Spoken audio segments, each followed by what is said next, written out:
자, 이어서 모닝타임즈 최원재 전문가 나오셨습니다. 오늘 안녕하십니까? 안녕하십니까? 네. 뉴욕 증시 같은 경우에는 결국에 힘이 좀 빠지면서 거래를 마쳤는데 세부적으로 어땠습니까? 일단은 뭐 차익 매물이 좀 나왔고요. 그러면서 뭐 혼조세로 마감을 했습니다.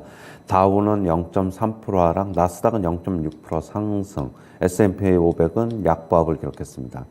강세 종목을 좀 보면은 그룹핑을 좀 해보면은 엔비디아와 AMD가 5%대 강세를 나타냈고요. 글로벌 파운드리 역시 반도체 업체인데 역시 5% 상승. 그다음에 전기차 관련 주식들이 강세를 나타냈어요. 루시드가 6.6% 상승. 그다음에 차지포인트 홀딩스 전기차 충전 관련 기업인데 10% 상승. 그다음에 라이다 관련 업체이죠. 루미나 테크놀로지 9.3% 상승했고요.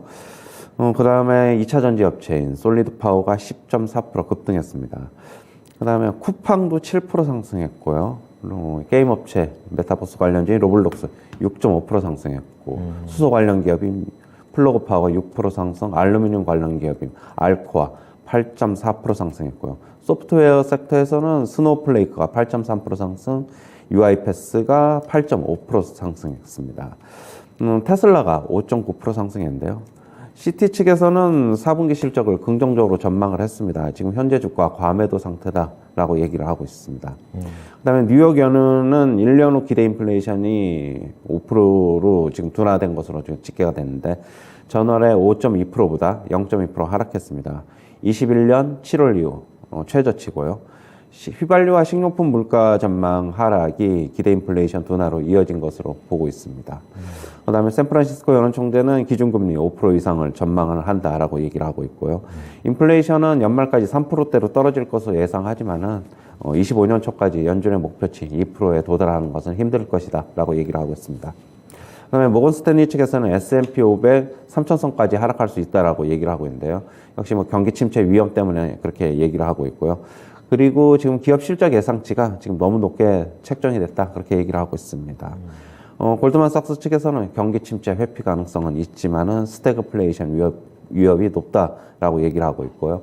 지금 고용시장 강하고 임금 상승 압력이 둔화되면서 경기 침체 회피 가능성이 있지만은 지금 인플레이션이 여전히 높고 경기 성장세 둔화로 스태그플레이션 위험이 고조될 것이다라고 얘기를 하고 있습니다. 그다음에 뱅크 오브 아메리카 측에서는 미국 유럽 경제 5, 6월쯤 바닥을 칠 것이다라고 얘기를 하고 있고요. 오늘 국내 증시는 소폭 하락할 것으로 보고 있습니다. 네. 우선은 다우 지수는 하락을 했지만 나스닥이 좀 뭐랄까요 살아남았다고 해야 될까요? 상승을 하면서 거래를 맞추다 보니까 이제 성장주하고 IT 이쪽에서 이렇게 상승한 거는 좀 의미 있는 상승인가요? 기술적으로 보십니까? 그 기술적이고요. 일단은 10년 만기 국채 금리가 하락을 하면서 이렇게 기술적 상승에 도움을 줬다 그렇게 봐야 될 것이고 반도체 지수하고 테슬라가 어느 정도는 상승한 게 기술주 나스닥의 상승에 도움을 준 게 아닌가 그렇게 보고 있습니다. 네. 자, 그러면 이슈부터 좀 묶어서 체크해 보겠습니다. 지금 뉴욕 연은 쪽에서는 1년 후 기대 인플레이션을 5%로 둔화됐다라고 한 건데 이게 얼마만큼 둔화된 건지 이런 부분을 좀 해석 부탁드립니다. 전월보다 이제 5.2% 전월에 5.2%였는데 0.2% 하락을 했고요. 네. 일단 조금 이제 둔화가 됐어요. 그러면서 뭐 21년 7월 이후 최저치라고 이제 좀 집계가 됐고 네. 결국엔 휘발유 가격하고 식료품 물가를 향후에 조금 더 떨어질 것이다. 뭐 낙관적으로 좀 그렇게 보고 있는 것 같아요. 네. 그러면서 1년 기대 인플레이션을 좀 끌어내렸고 하지만 3년 기대 인플레이션은 전월과 똑같게 집계가 됐고요. 지금 하지만은 여전히 인플레이션 위협은 역시 소비자들은 계속적으로 높게 좀 가져가고 있는 것이다. 저는 그렇게 보고 있습니다. 네. 휘발유하고 식료품, 좀 주요 품목들에서 좀 둔화가 나왔다라는 점, 그리고 아직까지는 인플레이션에 대한 내용들이 여전하다, 변한 게 크게는 없다라는 쪽으로 말씀을 해주셨습니다. 그럼 모건 스탠리 얘기 좀 해보겠습니다. 지금 S&P 500이 오늘 종가로 보게 되면 3,800대인데 지금 3,000선까지 하락한다고 얘기했습니다. 네. 아주 부정적이라고 생각을 하는데 뭐 어떤 근거가 있는 겁니까? 대표적인 이 사람은 마이클 윌슨은 약세론자인데 일단은 지금이 3,900선 정도, 3,890이니까 3,900선이라고 보면은 네. 추가적으로 상당 부분 하락할 것이다라고 보고 있고, 결국엔 경기 침체 위험 때문에 좀 그렇고, 지금 일단은 1분기 실적이 이제 좀 있으면 이제 또 발표가 되는데, 계속적으로 실적에 대한 기대치가 너무 높다라고 지금 얘기를 하고 있어요. 제가 개인적으로 봤을 때는 미국 증시는 지금 뭐 싸지는 개인적으로는 않다라고 보고 있고, 저는 네. 그냥 현재 수준에서 현재가 약간 좀 고평가됐다? 뭐 아니면은 지금 현재보다 더 조금 실적이 개선이 되면서 경기가 살아나면은 상승할 수는 있지만, 그렇게 뭐 아주 뭐 저평가됐다라고 보기는 좀 저도 개인적으로는 좀 힘듭니다. 그러면 지금보다도 더 밀릴 수도 있다라는 게 뭐 이상한 내용은 아닌 거군요. 그렇죠. 예. 자, 다음은 모건 스탠리 얘기 들어봤고요. 골드만삭스 쪽 볼 텐데요. 이쪽에서 스태그플레이션 얘기를 하고 있습니다. 이제 이게 주식 시장에 미치는 영향력은 어떻게 될까요? 제일 안 좋죠. 지금 디플레이션, 인플레이션, 스태그플레이션 중에서 인플레이션보다도 가장 안 좋은 게 스태그플레이션이고요. 일단은 뭐 인플레이션은 성장하고 물가 같이 상승하기 때문에 뭐 어떻게 보면은 주식시장도 뭐 감안을 하는데, 네. 뭐 성장은 둔화되고 성장 거의 없고 인플레이션 물가만 높으면은 상당 부분 시장은 뭐 안 좋은 것으로 받아들이겠죠. 저는 만약 진짜로 물가 안 떨어진다면은 연말까지 뭐 3%대 들어오지 않고 뭐 한 4%대나, 그리고 성장이 결국에는 0% 이하로 간다면은 저는 스태그플레이션이 맞다고 보고 있어요. 주식시장 입장에서는 인플레이션보다 안 좋은 상황이 올 수도 있다라고 골드만삭스가 얘기를 좀 했고, 이 부분 좀 해석해 주셨습니다.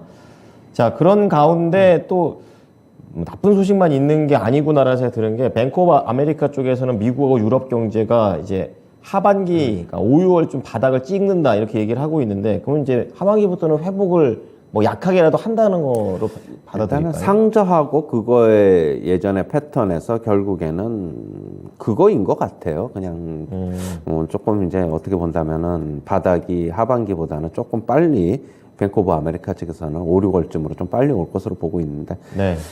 뭐 조금, 그러니까 뭐 한두 달, 두세 달 좀 일찍 오나, 두세 달 늦게 오나, 좀 그 차이인 것 같고, 결국에는 최저점은 뭐 상반기나 뭐 가을쯤에 결국에는 바닥을 찍을 것이다, 그렇게 보고 있는 것 같아요, 아이비들은.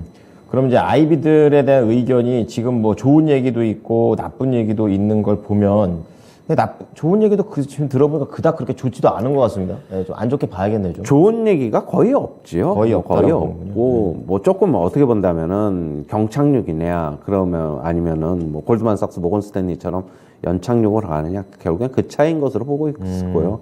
뭐 침체는 막 침체로 가거나 아니면 침체 근처로 가거나, 그렇게 보고 있습니다. 일단 뭐 시장은 올해도 저는 주식시장에 좀 전망을 한다면은 계속적으로 뭐 상저하고 패턴 저도 뭐 예측을 하지만은, 네. 하반기에도 그렇게 어떻게 본다면은 투자자들이 기대하는 것만큼 큰 폭의 상승은 좀 미국 시장 S&P 500 기준으로는 좀 힘들지 않겠느냐, 좀 그렇게 보고 있어요. 네, 힘들었던 것만큼 약간 뭐랄까요, 좀 많이 좀 올랐으면 하는 마음도 있지만 아직까지는 좀 그런 부분들이 나오지는 않은 것 같습니다. 자, 그러면 종목 얘기로 테슬라 좀 여쭤보겠습니다. 뭐 워낙에 밀렸었기 때문에 5.9% 올라도 뭐 그렇게 많이 오른 것 같지가 않은데요. 인베스트데이도 앞두고 있고 또 4분기 실적에 대한 좋은 평가들도 있습니다. 뭐 수요에 대한 걱정 안 해도 되는 겁니까? 일단은 뭐 시티층에서는 4분기 실적에 대한 뭐 긍정적인 전망을 하면서, 지금 아무리 뭐 실적이 안 좋게 나오더라도 지금 현재 주가는 너무 이제 3개월 동안 너무 많이 빠졌다, 과매도 상태다라고 얘기를 하고 있는데, 차트 한번 잠시 보시면은요, 여전히 뭐 바닥에 지금 확인했다는 그런 근거는, 신호는 아직 없고요. 월봉 얘기도 해주죠. 네, 월봉은 뭐 아직 뭐 지금 월 초니까 아직 뭐 지금 보면은 이렇게 나와 있고, 물론 일단 좀 그 브레이크는 좀 걸린 거는 맞아요. 지금 현재적으로 보면 이게 주봉이고 브레이크는 걸린 거는 맞지만은, 하지만 여전히 하락에 대한 리스크는 계속 있다라고 말씀을 드리겠습니다. 뭐 테슬라에 대해서 뭐 지금 $100가 단기적으로 좀 지지가 됐다고, 이제는 이제는 더 이상 안 빠지는 거 아니냐 그렇게 보고 있는데 네. 저는 그렇게 보고 있지는 않고 결국에 2월 초에 지금 실적 발표 앞두고 일시적인 반등 좀 나오고 또 다시 주가는 뭐 100달러 선 또 테스트하면서 더 빠질 것이다라고 보고 있고요. 최소한 제가 말씀드린 대로 월봉 기준으로 양봉 나와야지 그렇죠. 네. 일단은 조금 한번 접근해 볼 만하다. 그것도 페이크일 가능성도 있지만 일단 그렇게 보고 있어요. 네. 자, 우선은 시장에서는 워낙에 많이 테슬라가 밀려 있다 보니까 조금의 좋은 이슈에도 좀 크게 반응할 수밖에 없는 상황도 좀 논리적으로는 합리적인 추론일 것 같습니다. 이제 그렇기 때문에 전문가님께서 얘기를 해주셨던 이제 월봉 기준으로 과연 이렇게 양봉으로 전환되는지 이러한 부분도 같이 보시면서 좀 더 신중한 투자를 이어가셨으면 좋겠습니다.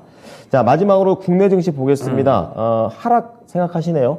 예. 어제 너무 과하게 올랐던 것 같아요. 과했군요. 코스피 기준으로 한 60포인트 올랐는데, 뭐 한 3, 40포인트 올랐으면은 조금 추가 상승 여력이 조금 더, 단기적으로는 단기적으로. 조금 더 있을 것이라고 보고 있었는데, 저는 네. 이제 이번 주, 어제도 얘기했듯이 이번 주에 어느 정도는 반등이 좀 이어질 것이다라고 했는데, 어제 좀 너무 과하게 올랐고. 그렇다고 해서 뭐 이게 지금 고점은 아니지만은, 네. 오늘 일시적으로는 좀 차익 매물이 좀 나올 가능성이 있다 그렇게 보고 있고요.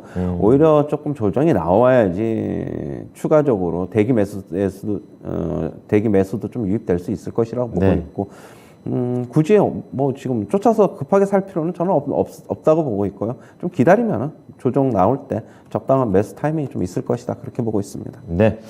자, 어제 셌습니다. 이제 그렇기 때문에 좀 차익 매물 정도로 보시는 조정이다라고 얘기해 주셨고요. 기다렸다가 접근해 보자라고 얘기를 해 주셨습니다. 자, 오늘 내용 잘 참고하겠습니다. 감사합니다. 네, 감사합니다. 네, 지금까지 모닝타임즈 최원재 전문가였습니다.